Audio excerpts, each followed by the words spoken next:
ವೀಕ್ಷಕರೇ ನಮಸ್ತೆ. ಉತ್ತರ ಪ್ರದೇಶದಲ್ಲಿರೋ ಕಾಸ್ಗಂಜ್ ಅನ್ನೋ ಒಂದು ಜಾಗದಲ್ಲಿ 13 ನವೆಂಬರ್ 2023 ಅವತ್ತಿನ ದಿನ ಪೂಜಾ ಹಾಗೂ ಮೋಹನ್ ಸಕ್ಸೇನಾ ಮಗ ಆಟ ಆಡ್ಕೊಂಡು ಮನೆಗೆ ಬರ್ತಾನೆ. ಅವ್ರ ಅಪ್ಪ ಅಮ್ಮ ಮನೆ ಬಾಗಿಲಲ್ಲಿ ಪ್ರಜ್ಞೆ ಇಲ್ದೆ ಮನೆ ಬಾಗಿಲಲ್ಲಿ ಬಿದ್ದಿರ್ತಾರೆ. ಆ ಹುಡುಗನ್ಗೆ ಭಯ ಆಗಿ ನಮ್ಮ ಅಪ್ಪ ಅಮ್ಮಂಗೆ ಏನಾಯ್ತು ಅಂತ ಗಾಬರಿನಲ್ಲಿ ಆ ಹುಡುಗ ಅವ್ರ ಅಪ್ಪ ಅಮ್ಮನ ಎಬ್ರಿಸೋದಕ್ಕೆ ಟ್ರೈ ಮಾಡ್ತಾನೆ. ಆದ್ರೆ ಅವ್ರು ಎದ್ದೇಳೋದಿಲ್ಲ. ಆ ಹುಡುಗ ಪಕ್ಕದ ಮನೆಗೆ ಹೋಗಿ ಅಲ್ಲಿರೋರ್ಗೆ ಹೇಳ್ತಾನೆ, ನಮ್ಮ ಅಪ್ಪ ಅಮ್ಮ ಬಾಗ್ಲ ಹತ್ರ ಬಿದ್ದಿದ್ದಾರೆ, ಎಷ್ಟು ಕೂಗುದ್ರು ಮಾತಾಡ್ತಾ ಇಲ್ಲ ಅಂತ ಹೇಳ್ತಾನೆ. ಪಕ್ಕದ ಮನೆಯವರು ಗಾಬರಿಯಾಗಿ ಅವ್ರ ಮನೆ ಓಡ್ ಹೋಗಿ ನೋಡ್ತಾರೆ. ಆಂಬ್ಯುಲೆನ್ಸ್ಗೆ ಕಾಲ್ ಮಾಡಿ ಅವ್ರನ್ನ ಇಮಿಡಿಯೇಟ್ಲಿ ಹಾಸ್ಪಿಟಲ್ಗೆ ಸೇರಿಸ್ತಾರೆ. ಅದರಲ್ಲಿ ಪೂಜಾ ಬದುಕೊಂಡ್ರೆ ಮೋಹನ್ ಸಕ್ಸೇನಾ ಸತ್ತೋಗಿರ್ತಾರೆ. ಪೊಲೀಸ್ ಬಂದು ಪೂಜಾನ ಕೇಳ್ತಾರೆ ಏನಾಯ್ತು ಅಂತ. ಅದಕ್ಕೆ ಪೂಜಾ ನಮ್ಮನೆಗೆ 3 ಜನ ರೌಡಿಗಳು ಬಂದು ನಮ್ಮ ಮೇಲೆ ಅಟ್ಯಾಕ್ ಮಾಡಿದ್ರು, ನಂಗೆ ಮತ್ತೆ ನನ್ನ ಗಂಡಂಗೆ ಯಾವ್ದೋ ಟ್ಯಾಬ್ಲೆಟ್ ಕೊಟ್ರು, ನಾವಿಬ್ರು ಪ್ರಜ್ಞೆ ತಪ್ಪಿ ಬಿದ್ದೋದ್ವಿ,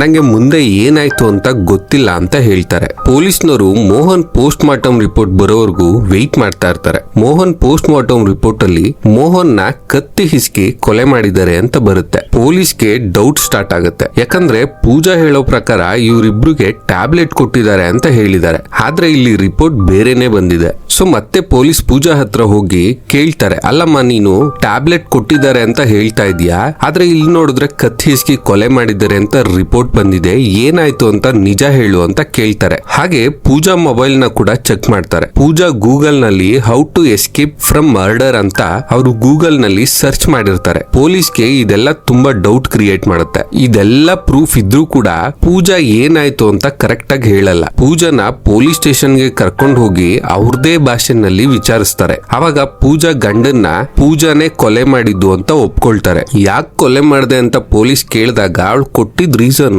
ಮೋಹನ್ ಒಬ್ಬ ಆಟೋ ಡ್ರೈವರು, ಅವನ್ ದಿನಕ್ಕೆ 300 ರೂಪಾಯಿ ಅರ್ನ್ ಮಾಡ್ತಿರ್ತಾನೆ, ಅದು ಪೂಜಾಗೆ ಸಾಲ್ತಾ ಇರ್ಲಿಲ್ವಂತೆ. ಇದೇ ಕಾರಣಕ್ಕೆ ನಾನು ಮೋಹನ್ ನ ಬಿಟ್ಟು ಬಂಟಿನ ಮದುವೆ ಆಗ್ಬೇಕು ಅಂತ ಇದ್ದೆ, ಅದಕ್ಕೆ ಹೀಗ್ ಮಾಡ್ದೆ ಅಂತ ಹೇಳ್ತಾಳೆ. ಬಂಟಿ ಅನ್ನೋನು ಇವ್ರ ಮನೆಯಲ್ಲಿ ಬಾಡಿಗೆ ಇರ್ತಾನೆ. ಇವರಿಬ್ರು ಅಫೇರ್ ಬಗ್ಗೆ ಗೊತ್ತಾಗಿ ಮೋಹನ್ ಇವನನ್ನ ಮನೆ ಖಾಲಿ ಮಾಡಿಸಿ ಕಳ್ಸಿರ್ತಾನೆ. ಇವಾಗ ಪ್ರಿಯಕರ ದೂರ ಇದ್ದ, ಗಂಡನ್ ಅರ್ನಿಂಗ್ ಕೂಡ ಕಡಿಮೆ. ಸೊ ಎಲ್ಲಾ ರೀತಿನಲ್ಲೂ ಪ್ಲಾನ್ ಮಾಡಿ ಮೋಹನ್ ಕತೆನ ಬಂಟಿ ಜೊತೆ ಸೇರಿ ಮುಗಿಸಿರ್ತಾಳೆ. ಪೊಲೀಸ್ ಆ ಬಂಟಿ ಅನ್ನೋನು ಕೂಡ ಅರೆಸ್ಟ್ ಮಾಡಿ ಜೈಲ್ಗೆ ಕಳಿಸ್ತಾರೆ. ನಂಗೆ ಈ ತರದ ಕೇಸಲ್ಲಿ ಒಂದು ಪ್ರಶ್ನೆ ಬರುತ್ತೆ ತಲೆನಲ್ಲಿ, ಗಂಡ ಹೆಂಡತಿನ ಕೊಲೆ ಮಾಡೋದು ಅಥವಾ ಹೆಂಡತಿ ಗಂಡನ್ ಕೊಲೆ ಮಾಡೋದು? ಇವ್ರಿಬ್ರು ಹೀಗ್ ಮಾಡೋದ್ರಿಂದ ಅವ್ರ ಮಕ್ಳು ಸಫರ್ ಮಾಡ್ತಾರೆ ಅಂತ ಯೋಚನೆ ಮಾಡಲ್ವಾ ಇವ್ರು ಅಂತ.